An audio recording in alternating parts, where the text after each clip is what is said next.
संसदेत शेतकरी कर्जमाफी संदर्भात मोठी घोषणा होण्याची उत्सुकता असतानाच एक छोटा प्रसंग चर्चेचा विषय ठरला। मुख्यमंत्री देवेंद्र फडणवीस बोलण्यासाठी उभे असतानाच अचानक थांबले, खाली बसून पाणी पिलं आणि काही क्षणानंतर पुन्हा उभं राहून आपलं भाषण सुरू केलं। या छोट्याशा घटनेने सभागृहामध्ये क्षणभर शांतता पसरली होती। त्यानंतर त्यांनी शेतकरी कर्जमाफीबाबत महत्त्वाची भूमिका मांडली। दरम्यान या प्रसंगाची चर्चा राजकीय वर्तुळात आणि सामाजिक माध्यमांवरही रंगत असून विविध प्रतिक्रिया उमटत आहेत। महत्त्वाचा विषय पाणी पिऊन देतो।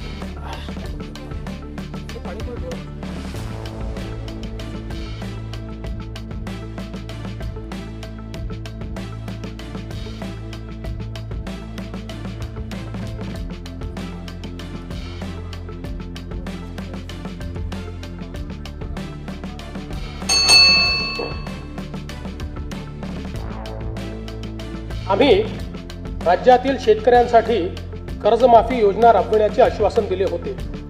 त्याकरिता समिती गठीत केली आहे। राज्यातील 30 सप्टेंबर 2025 रोजी पीक कर्ज थकीत असणाऱ्या पात्र शेतकऱ्यांना 2 लाख रुपयापर्यंत कर्जमाफी देणारी पुण्यश्लोक अहिल्यादेवी होळकर शेतकरी कर्जमाफी योजना मी आज जाहीर करीत आहे।